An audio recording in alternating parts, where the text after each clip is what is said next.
Hi to all, एक बार फिर से आप सबका स्वागत है आज के इस बर्निंग सेशन में, जहां पे हम लोग बात करने वाले हैं केजरीवाल जी के बारे में।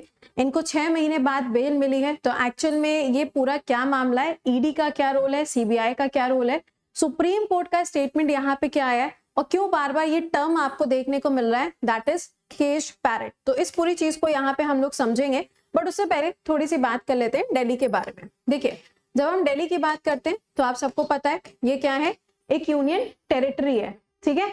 और ये जो यूनियन टेरिटरी है, इसके पास में एनसीआर का दर्जा भी है 69th कॉन्स्टिट्यूशन अमेंडमेंट एक्ट के द्वारा। फिर मैंने अभी कुछ दिन पहले आपको न्यूज में पढ़ाया था कि यहाँ के जो उपराज्यपाल हैं, उनकी जो पावर है, उस पावर को बढ़ा दिया गया है। किसके द्वारा? राष्ट्रपति के द्वारा। ये भी आपको मालूम है, राइट। तो अब जरा देख लेते हैं कि यहाँ पर हुआ क्या है। देखिए क्या हुआ था, आप सबको याद होगा कि कुछ समय पहले की बात है, हड़प्पन सिविलाइजेशन की नहीं है, ठीक है। कुछ समय पहले की बात है, दिल्ली के अंदर एक केस होता है और ये जो केस था ये जुड़ा हुआ था किसके साथ में? दिल्ली के अंदर जो लिकर पॉलिसी आई थी, दिल्ली में जो लिकर पॉलिसी आई थी उसके साथ में ये केस जुड़ा हुआ था, जिसके चलते ईडी ने केजरीवाल जी को अरेस्ट किया था मार्च में। और उस टाइम पे जो इनको अरेस्ट किया गया था वो मनी लॉन्ड्रिंग के केस के अंदर इनको अरेस्ट किया गया था, ठीक है। जब मार्च में इनको अरेस्ट किया गया, उसके बाद में आप देखेंगे तो इनको बेल भी मिली थी। और इनको बेल कब मिली थी? इनको बेल मिली थी जब इलेक्शंस का समय चल रहा था। कौन सा टाइम चल रहा था? जब इलेक्शंस का टाइम था, तो इनको 2 से 3 दिनों की यहाँ पे जो बेल है वो बेल इनको दी गई थी। और इन्होंने अपने इलेक्शन का प्रमोशन किया था या प्रचार किया था, और उसके बाद में इन्होंने वापस से जाके जेल में सरेंडर किया था, ठीक है। अच्छा, अब क्या हुआ? अब यहाँ पे इनको मिल गई है बेल, तो ठीक है, क्या हो गया इसमें। लेकिन यहाँ पे एक्चुअल में ये पूरी चीजें हैं क्या, जरा उसको हम समझते हैं। यहाँ पे इनको जो बेल मिली है ना, वो कुछ कंडीशन के बेसिस पे दी गई है। ऐसा नहीं है कि इनको ऐसे ही नॉर्मली बेल मिल गई है। तो आइए जरा देखते हैं कि यहाँ पे क्या क्या कंडीशंस रखी गई हैं। सबसे पहले यहाँ कंडीशन रखी गई है, पहला पॉइंट ये है कि यहाँ पे आप देखोगे तो 10 लाख रुपए जो हैं वो जमा कराए गए हैं। किससे? केजरीवाल जी से। क्यों जमा कराए गए?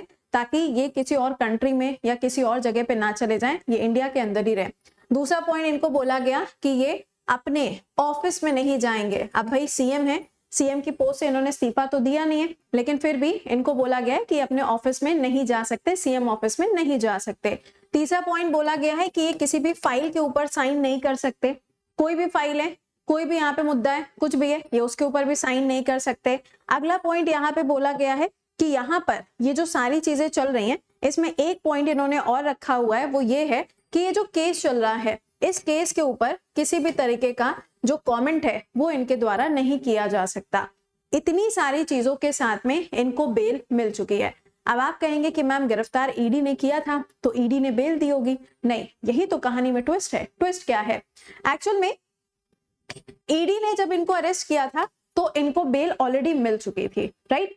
लेकिन तभी क्या हुआ, जून के अंदर सीबीआई ने केजरीवाल जी को अरेस्ट कर लिया। और जब सीबीआई ने केजरीवाल जी को अरेस्ट किया था तो उस टाइम पर बोला गया था कि इनके ऊपर करप्शन के चार्जेस हैं। क्या है? इनके ऊपर करप्शन के चार्जेस हैं, ऐसा बोला गया था, ठीक है। सीबीआई ने जब इनको अरेस्ट किया, ईडी ऑलरेडी अरेस्ट करके बेल दे चुका है, बट यहाँ पे क्या हुआ, सीबीआई ने अब इनको अरेस्ट किया। जब सीबीआई ने इनको अरेस्ट किया तो ऑब्वियस सी बात है कि यहाँ पर क्या होगा, कोई कमेटी बनेगी, कोई जजेस आएंगे जो इसके ऊपर सुनवाई करेंगे। तो यहाँ पर क्या आप देखोगे, यहाँ पे 2 जजेस की जो बेंच है, उस बेंच को बनाया गया और जजेस की बेंच बनाने के बाद में इन्होंने अपना जजमेंट सुनाया है।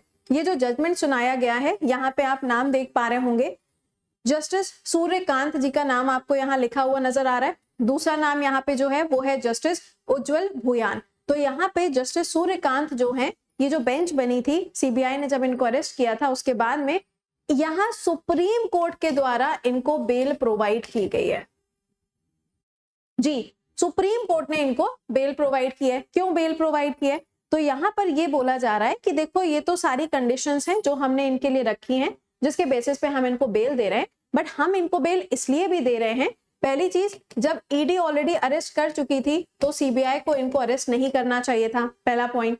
दूसरा पॉइंट बोला जा रहा है कि जब ईडी एक्शन ले रहा था तो पिछले 22 महीनों से सीबीआई कहाँ था, तब तो इन्होंने इस पर्टिकुलर केस के ऊपर ना तो कोई सुनवाई की, ना तो किसी की चीज के ऊपर इन्होंने कोई इन्वेस्टिगेशन किया।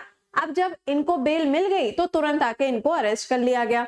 तीसरा पॉइंट यहाँ पे जस्टिस कांत ने ये बोला है कि यहाँ पर जो बेल है, bail is a rule and jail is the exception, यानी कि जब भी कोई व्यक्ति दोषी करार नहीं दिया जाता तब तक उसको बेल जो है ना वो एज अ राइट मिल सकता है। ऐसा नहीं है कि उसको बेल नहीं मिलेगा, बिल्कुल मिल सकता है। तो यहाँ पर ये बोला गया कि पिछले 22 महीनों से ये कहां पर थे और इन्होंने कोई एक्शन क्यों नहीं लिया था। इसी के चलते इन्होंने एक पॉइंट और ऐड किया। इन्होंने कहा कि सुप्रीम कोर्ट ने पहले भी बोला था कि ये जो सीबीआई होता है ये केज्ड पैरेट होता है, यानी कि पिंजरे में बंद एक तोते के तरीके से होता है। और एक बार फिर से इन्होंने इसी स्टेटमेंट को रिपीट किया। तो जब इनसे पूछा गया क्या सीबीआई ने जो किया वो गलत है, तो इन्होंने बोला कि सीबीआई ने जो किया वो गलत नहीं है, वो प्रोसेस गलत नहीं है, उसका पूरा यहाँ पे जो चीजें हैं उसको इन्वेस्टिगेट किया गया, प्रोसेस गलत नहीं है, but the intention is wrong. Okay, तो इन सब चीजों के साथ में केजरीवाल जी को मिल चुकी है बेल और यहाँ पे कितना अमाउंट दिया गया है वो भी बता दिया।